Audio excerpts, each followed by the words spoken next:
Las constituciones y leyes son las normas que rigen la vida económica, política y social de todos los países del mundo. Y son los gobiernos, cuando son elegidos democráticamente por el pueblo, los encargados de hacerla cumplir.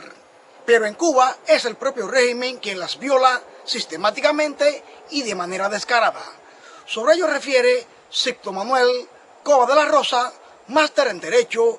y quien fuera jefe de la Fiscalía en Santiago de Cuba y hoy milita en las filas de la Unión Patriótica de Cuba.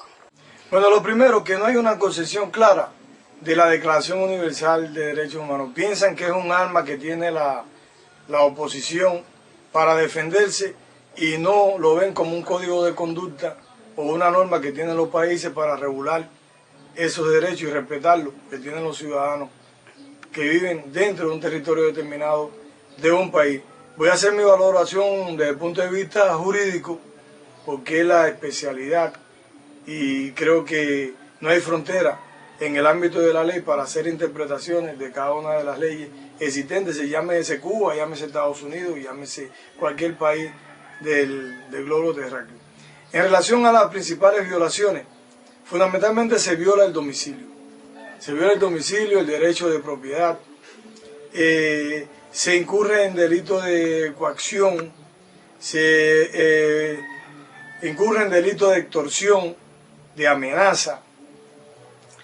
en abuso de autoridad, dentro de otros delitos. También puedo señalar el delito contra la propiedad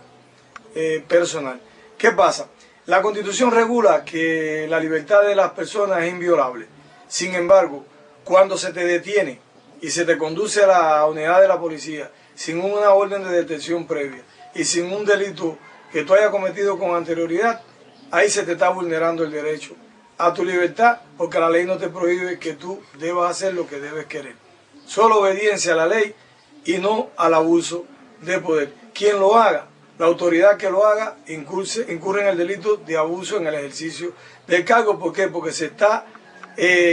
aplicando la ley de manera arbitraria y se está excediendo en los límites de la competencia, en la facultad que tiene de hacer. Es decir, que si la norma le establece que hasta aquí llegan las funciones que le son inherentes al cargo o la autoridad que tiene, no debe pasar de los límites porque incurre en esta figura delictiva y va en detrimento en cuanto al bien de esa persona, que es la libertad. Por otra parte, cuando se ocupan objetos que no tienen vinculación con delito alguno y se hace desposeer o se despoja a la persona que es propietaria de ese bien, es un derecho que viene constituido en ley que se debe de respetar y sin embargo se incurre en esta figura delictiva por cuanto es un derecho que tú me limitas a disfrutar, a gozar de ese bien que yo tengo que no tiene traba, que no tiene prohibición. Cuando tú me impides que yo vaya a una reunión o realice una reunión o trate de llegar a una reunión que desde el punto de vista es de la que está prevista en ley, que no está prohibida, tú estás ejerciendo sobre mí una coacción porque me está prohibiendo ejercer lo que la ley a mí no me prohíbe. Cuando tú dices que vas a hacer un acto en detrimento de mi persona o de mi familia o que vas a afectarme en mi patrimonio, estás incurriendo en un delito de amenaza. Cuando tú me obligas, mediante la fuerza, mediante la intervención de tropas, a irrumpir en mi vivienda, llámese con orden de registro desde el punto de vista legal, y tú me obligas a renunciar a un derecho, a condonarle una deuda, a entregar documentos o información, tú estás incurriendo en un delito de extorsión, porque me estás obligando a hacer algo que yo no estoy obligado a realizar. Solo esto se hace cuando hay irrespeto a la ley, cuando el imperio de la ley no está presente. Por eso es bueno destacar que los tres poderes deben estar independientes. El legislativo para crear las leyes, el ejecutivo para ejecutarlas y el judicial para juzgar delitos y resolver la problemática que hay entre particulares. Fuera del contexto de estos tres poderes, si se aplican de manera independiente, no habrá ningún tipo de dificultad, se respetará la libertad, se respetarán todos los demás derechos que tienen los ciudadanos. Pero cuando estos poderes están concentrados en una sola persona o en un mismo organismo el que ejerce el poder de crear leyes, de ejecutarlas y de juzgar, entonces ahí está el problema, porque no hay libertad. Entonces yo lo que llamo es, desde el punto de vista a toda la ciudadanía, a las autoridades también, que respeten el monopolio de la ley. Que es la ley quien habla, que es la ley quien manda, que es la ley quien dice lo que tiene que hacer, y no es el hombre el que tiene que vulnerar lo que se creó con el propósito de regular el comportamiento de los ciudadanos. Nosotros seremos libres cuando nosotros tengamos esa confianza espiritual y garanticemos esa seguridad con normas que desde el punto de vista benigna aseguren nuestra tranquilidad y nuestra seguridad personal. En el presente año 2014, ¿cuáles son ya las principales violaciones de los hechos que denotan la posición que viene tomando el régimen cubano con relación a lo que está establecido en el derecho, en los derechos humanos como tal? Bueno, he conocido que se han realizado actividades, o han tratado de realizar actividades los opositores, y sin embargo han sido reprimidos por la fuerza pública. Es verdad que es un aparato de represión, pero deben ser cuidadosos en las cuestiones que están desarrollando. Han golpeado. Este es un cuadro que muestra eso en la zona de Ferreiro. Conocí por el artista de esta obra, que fue una actividad que se iba a realizar ahí de manera pacífica, sin empleo de violencia, y allí reprimieron, allí dieron golpes, allí arrastraron, allí esposaron, allí empujaron, lanzaron hacia los vehículos celulares y reprimieron a la sociedad civil. El derecho a reunión está previsto, el derecho de manifestación está previsto en ley, vienen tutelados esos derechos, y entonces se incurre en un delito cuando se actúa de esta manera. Recientemente se ocuparon los juguetes que iban destinados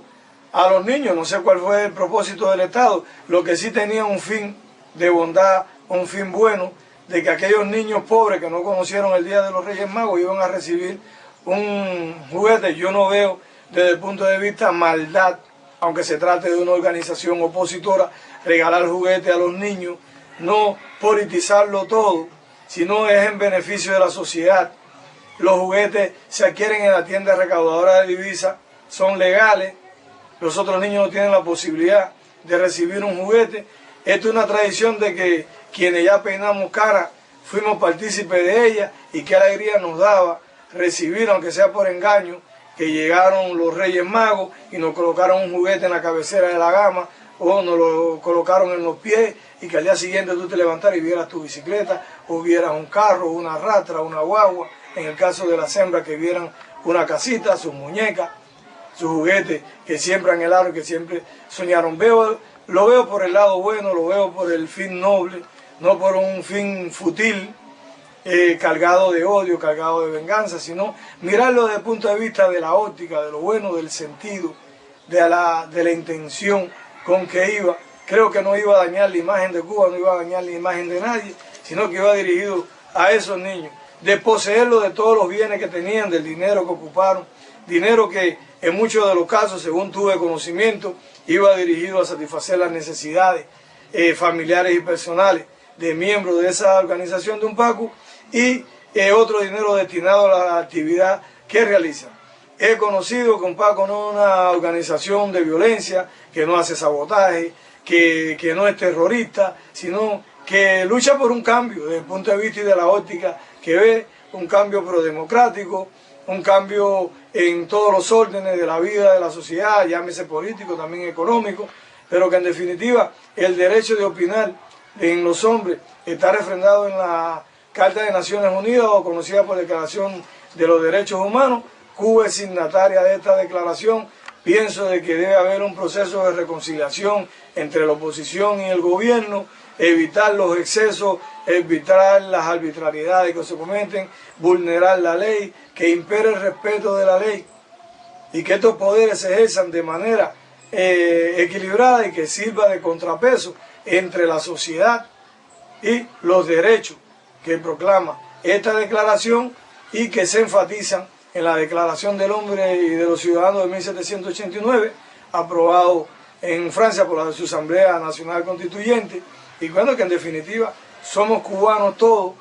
que tenemos un objetivo común que es preservar la vida, preservar la libertad, vivir en armonía, con independencia de que se tengan opiniones diferentes, que se respeten las opiniones, que no incurramos en abuso de autoridad y que se respeten la autoridad. Pienso que Cuba ganaría, no hay enemigo, solo hay bando contrario, unidad y lucha de contrario, vencerá quien diga la verdad, quien tenga la razón. Desde el punto de vista jurídico, en mi opinión, evitar las ilegalidades, evitar transgredir las normas que rigen el comportamiento del hombre, del cubano de a pie en la sociedad, y que en definitiva los cambios que se produzcan sea para que la sociedad mejore y no para que empeore la sociedad y que siga sufriendo la consecuencia de maltrato, detenciones, encarcelamientos, expropiaciones. También los funcionarios del régimen cubano utilizan el chantaje, la amenaza y la coacción unido a la mentira para obligar a algunos trabajadores a agredir a sus propios hermanos por el solo delito de defender sus derechos como seres humanos, tal y como ha venido sucediendo con los miembros de la pacífica Unión Patriótica de Cuba. Desde el municipio Mella, en Santiago de Cuba, Leonardo Díaz Castañeda, periodista independiente, Unión Patriótica de Cuba.